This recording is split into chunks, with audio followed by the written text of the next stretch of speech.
Hello dear students, welcome to my channel.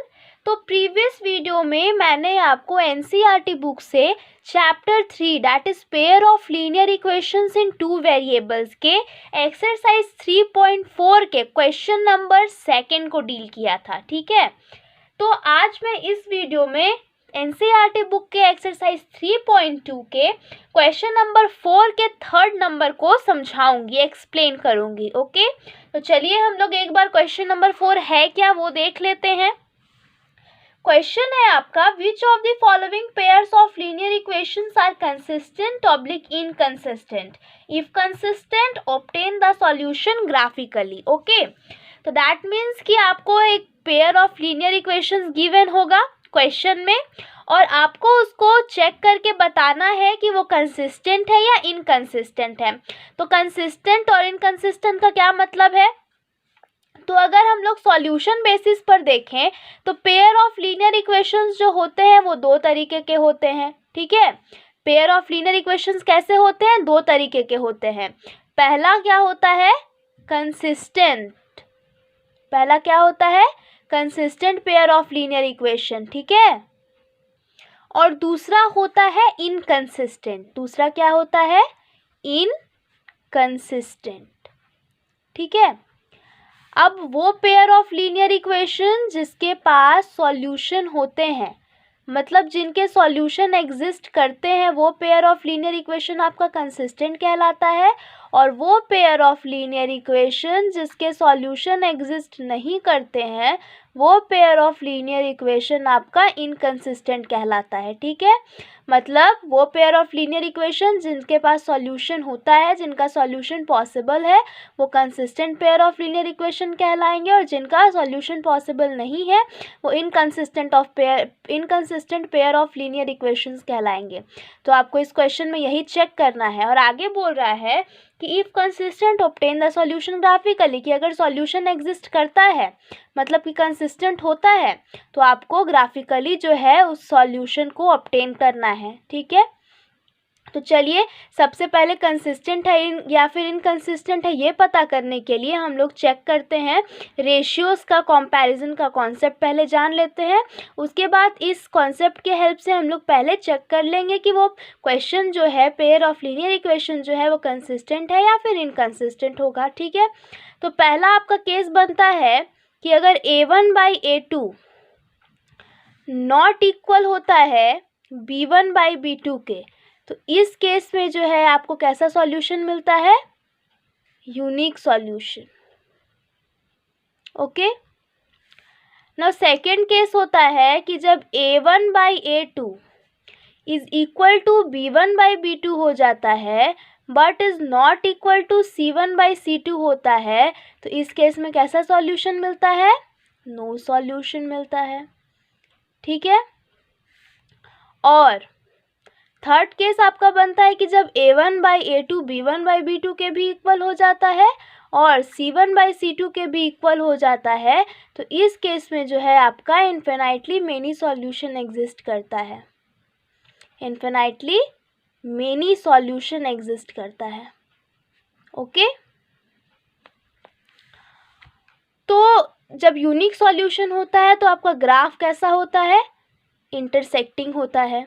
Okay, तो यहाँ पे अगर यूनिक सॉल्यूशन मिलेगा तो एक जो पॉइंट इंटरसेक्टिंग पॉइंट होगा वही सॉल्यूशन होगा। ठीक है, नो सॉल्यूशन में जो है आपका पेयर ऑफ लीनियर इक्वेशन का ग्राफ पैरेलल चला जाता है, और इन्फिनाइटली मेनी सॉल्यूशन में जो पेयर ऑफ लीनियर इक्वेशन होता है, मतलब दोनों लीनियर इक्वेशन का एक ही ग्राफ बन जाता है, मतलब कोइंसाइड कर जाता है। ठीक है, तो चलिए अब क्वेश्चन देखते हैं। हमारा एक्सरसाइज 3.2 कि क्वेश्चन नंबर 4 का 3rd नंबर। यहाँ पे लीनियर इक्वेशन गिवन है, तो सबसे पहले लिखेंगे यहाँ पे given pair of linear equations. Given pair of linear equations are, क्या है given pair of linear equations? तो आपका given pair of linear equation हम जो है यहाँ पे लिख लेते हैं। पहला है 2x + y - 6 = 0, और दूसरा है 4x - 2y - 4 = 0। तो अगर बहुत बच्चों को ये क्लियर नहीं हुआ है कि A1 A2 B1 B2 C1 C2 क्या है, तो यहाँ ध्यान दीजिए, क्लियर हो जाएगा। ठीक है, फर्स्ट इक्वेशन में जो x का कोएफिशिएंट होता है यानी 2 A1 है, y का कोएफिशिएंट B1 होता है यानी +1, और जो कांस्टेंट टर्म होता है वो C1 होता है यानी -6 है फर्स्ट इक्वेशन में। सेकंड इक्वेशन में जो x का कोएफिशिएंट रहता है यानी 4 वो A2 कहलाता है, y का कोएफिशिएंट B2 कहलाता है जो कि यहाँ -2 है, और C2 जो है वो सेकेंड इक्वेशन में कांस्टेंट टर्म कहलाता है जो कि यहाँ -4 है। ठीक है, तो यहाँ पे लिखते हैं now A1 is equal to 2 है, B1 इज इक्वल टू क्या है 1 है, कुछ नहीं है तो +1 है, और C1 इज इक्वल टू क्या है -6 है। ओके, A2 क्या है +4 है, B2 क्या है -2 है, ठीक है, और C2 क्या है -4 है। ठीक है, तो अब हम लोग रेशियोज निकाल लेते हैं A1 A2 A1 by A2 B1 by B2 और C1 बाई C2। तो यहाँ लिखते हैं here A1 by A2 is equal to क्या होगा 2/4, यानी 2 1 ज़ा 2 2 2 ज़ा 4 1/2 आ गया। ठीक है, दूसरा क्या है आपका B1 बाई B2 यानी 1/-2 यानी -1/2, और एंड C1 बाई C2 क्या है -6/-4। तो यहाँ माइनस माइनस कैंसिल हो जाएगा, 2 3 ज़ा 6 और 2 2 ज़ा 4 यानी 3/2 आपका आ गया, आया 3/2। तो A1 बाई A2 आपका 1/2 आ गया, B1 बाई B2 -1/2 आ गया, और C1 बाई C2 3/2 आ गया। तो यहाँ पे हम लोग क्या देख रहे हैं कि A1 by A2 not equal है B1 बाई B2 के। तो फर्स्ट केस देखिए, जब A1 by A2 not equal होता है B1 बाई B2 का, तो कैसा सॉल्यूशन एग्जिस्ट करता है, यूनिक सॉल्यूशन एग्जिस्ट करता है, मतलब इसका ग्राफ इंटरसेक्टिंग होगा। ठीक है, तो अगर इसका यूनिक सॉल्यूशन मिल रहा है डैट मीन्स ये पेयर ऑफ लीनियर इक्वेशन जो है वो कंसिस्टेंट है। तो हम लोग को यहाँ पे लिखना पड़ेगा since A1 by A2 is not equal to B1 by B2, ठीक है, hence the given pair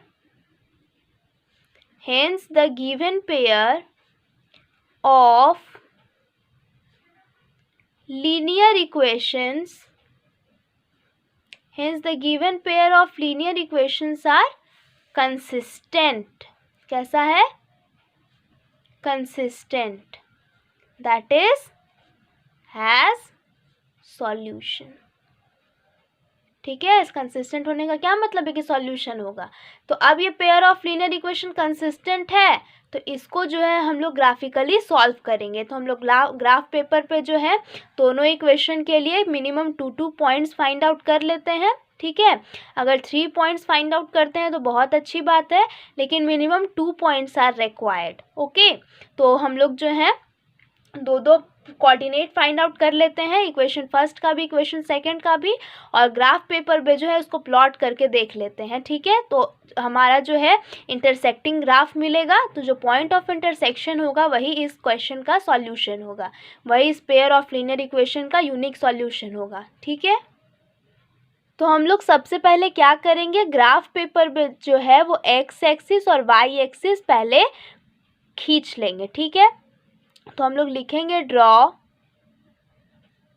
x dash o x and y o y dash as x axis and y axis respectively. ठीक है, तो x axis और y axis हम लोग draw कर लेंगे कुछ इस तरीके से। ठीक है, ये हॉरिजॉन्टल लाइन जो है आपका x एक्सिस है, और ये वर्टिकल लाइन जो है वो y एक्सिस है। ठीक है, तो यहाँ देखिए ये नेगेटिव एक्सिस x डैश हो गया, ऑरिजिन O, और ये पॉजिटिव x एक्सिस x से डिनोट कर रहे हैं, पॉजिटिव y एक्सिस y से डिनोट कर रहे हैं, और negative y axis y dash से डिनोट कर रहे हैं। ठीक है, अब हम लोग जो है एक बॉक्स का एक इंटरवल ले लेंगे 1 यूनिट, ठीक है 2 यूनिट, इस तरीके से हम लोग इंटरवल ले लेंगे। अब चलिए इक्वेशन जो हमारा गिवन है उसके लिए हम लोग पॉइंट्स फाइंड आउट कर लेते हैं। ठीक है, तो यहाँ हम लोग लिखते हैं कि ग्राफ ऑफ इक्वेशन 1, ठीक है। क्या लिखेंगे? Graph of equation 1। तो आपका इक्वेशन क्या है? आपका इक्वेशन था 2x plus y minus 6 is equal to 0। तो प्लस 6 इधर हो सकता है, 2x plus y is equal to 6। ये था आपका इक्वेशन 1, ठीक है। तो यहाँ से जो है हम लोग किसी एक वेरिएबल का वैल्यू पुट करेंगे तो दूसरे वेरिएबल का वैल्यू हम लोगों को मिलेगा, ठीक है। तो यहाँ पे हम लोग x और y का वैल्यू फाइंड आउट कर देंगे, मीन्स इस इक्वेशन के लिए 2 कोऑर्डिनेट फाइंड आउट करेंगे, okay.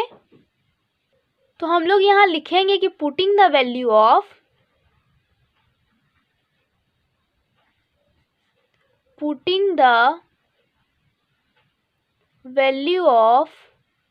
x and y in equation 1। Equation 1 में जो है x और y का वैल्यू हम लोग देख लेते हैं। तो 2x plus y is equal to 6 है ना। तो हम लोग एक बार x का वैल्यू 0 रख के देखते हैं और एक बार y का वैल्यू 0 रख के देखते हैं, ठीक है। अगर हम लोगों को अप्रोप्रिएट पॉइंट मिल जाता है जो कि हम लोग ग्राफ पे इजीली प्लॉट कर सकते हैं तो हम लोग ले लेंगे, अदरवाइज हम लोग कुछ और पॉइंट्स डिसाइड करेंगे, ओके। तो यहाँ पे जब x का वैल्यू 0 रखेंगे तो क्या होगा? क्या है आपका equation? 2x plus y is equal to 6, right. तो अगर x का वैल्यू 0 रखेंगे तो ये पूरा टर्म 0 हो जाएगा, 2 0 ज़ा 0 plus y is equal to 6, यानी y का वैल्यू कितना है? 6। यानी जब x का वैल्यू 0 रख रहे हैं तो y का वैल्यू कितना आ रहा है? 6 आ रहा है, ठीक है। अब जब y का वैल्यू 0 रख रहे हैं तो ये टर्म 0 हो जाएगा, यानी 2x plus 0 is equal to 6, यानी 2x इज इक्वल टू 6। अब ये कैंसिल हो जाएगा, 2 3 ज़ा 6, यानी x का वैल्यू कितना आया? 3 आया। तो x का वैल्यू 3 कब आ रहा है? जब y का वैल्यू हम लोग 0 रख रहे हैं। तो 2 मिनिमम पॉइंट्स हम लोगों को मिल गया इक्वेशन 1 के लिए, ठीक है।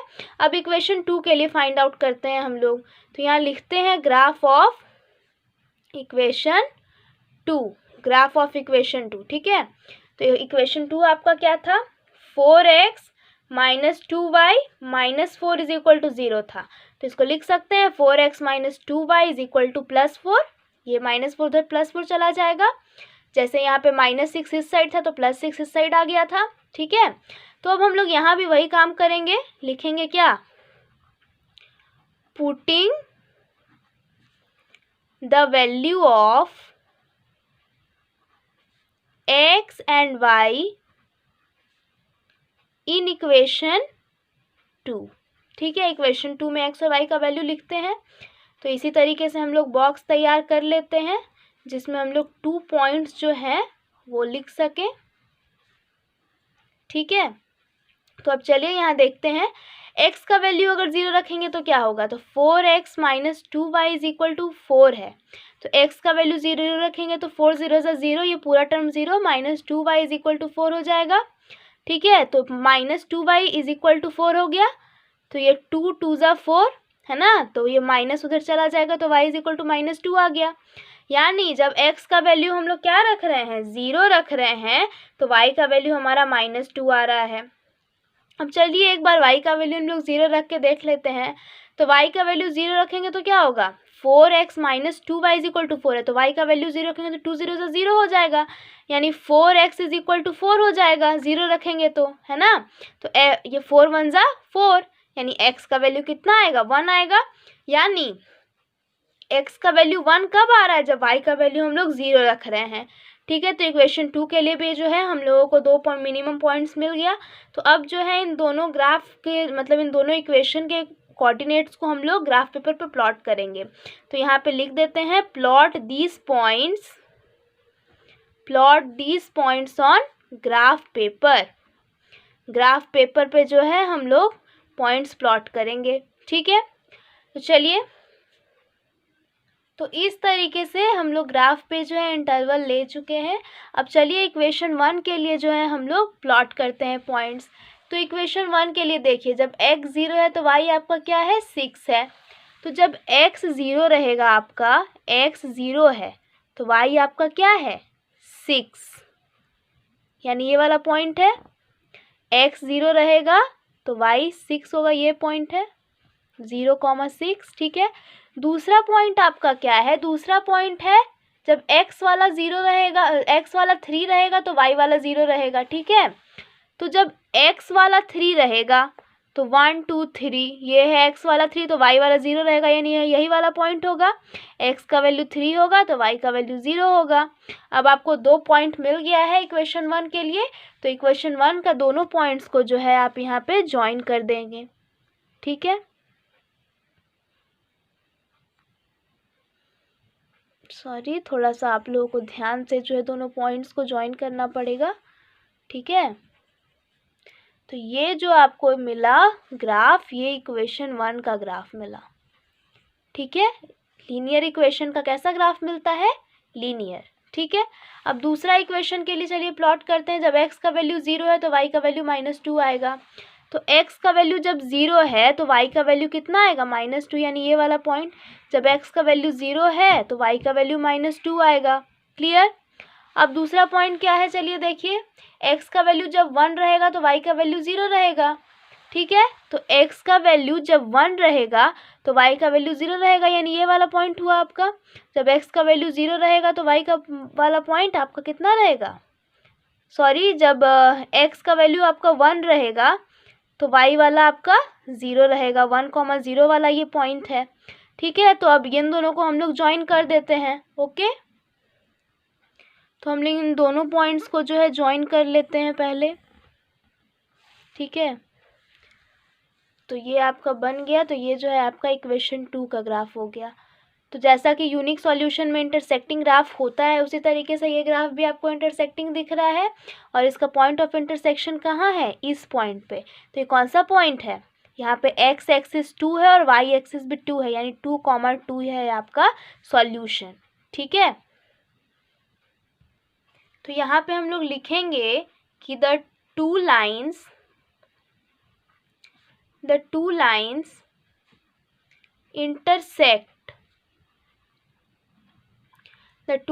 intersect at a point। कौन सा पॉइंट है, 2,2, that is x is equal to 2 and y is equal to 2 is the required solution, ठीक है। तो आपका सॉल्यूशन मिल गया ग्राफिकली, राइट। तो आपको बस यही करना था। तो इसमें आपको ज़्यादा कुछ नहीं करना था, बस आपको एक pair of linear equation given था, उसको आपको चेक करना था कि कंसिस्टेंट है या इनकंसिस्टेंट है। तो आप जो है वो रेशियोज़ के कंपैरिजन के हेल्प से जो है 3 केस जो बनता है उसके हेल्प से आप कंसिस्टेंट और इनकंसिस्टेंट फाइंड आउट कर सकते हैं। अगर आपका कंसिस्टेंट मिलता है तो आपको सॉल्यूशन ग्राफिकली ऑब्टेन करना था। तो हम लोगों को जो है ये given pair of linear equation कैसा मिला, कंसिस्टेंट मिला, उसका सॉल्यूशन एग्जिस्ट कर रहा था, यूनिक सॉल्यूशन मिल रहा था। तो हम लोगों ने क्या किया कि इक्वेशन 1 और इक्वेशन 2 के लिए जो है वो 2 मिनिमम पॉइंट्स फाइंड आउट कर लिया, ओके, और उसको जो है वो ग्राफ पेपर पे प्लॉट कर दिया। तो हम लोगों को इंटरसेक्टिंग ग्राफ मिला। तो जो दोनों लाइंस जिस पॉइंट पे इंटरसेक्ट करता है वो आपका सॉल्यूशन होता है, वही पॉइंट, वही कोऑर्डिनेट, ठीक है। तो यहाँ पे x का वैल्यू 2 मिल रहा था और y का वैल्यू 2 मिल रहा था, तो x का वैल्यू 2 और y का वैल्यू 2, दैट मीन्स 2,2 जो ग्राफ पे पॉइंट मिल रहा है वही आपका इस क्वेश्चन का रिक्वायर्ड सॉल्यूशन है, ठीक है। तो आई होप आपको ये क्वेश्चन बहुत अच्छे से क्लियर हो गया होगा, ठीक है। लेकिन अगर फिर भी कहीं भी आपको कुछ डाउट हो तो मुझे कमेंट करके आप अपने प्रॉब्लम्स, अपने डाउट्स शेयर कर सकते हैं, पूछ सकते हैं। मैं आपके डाउट्स को शेयर करने का, बताने का ज़रूर कोशिश करूँगी। और अगर आपको ये वीडियो पसंद आया हो तो मुझे कमेंट करके अपने व्यूज़ ज़रूर शेयर करिए, okay. Thank you so much.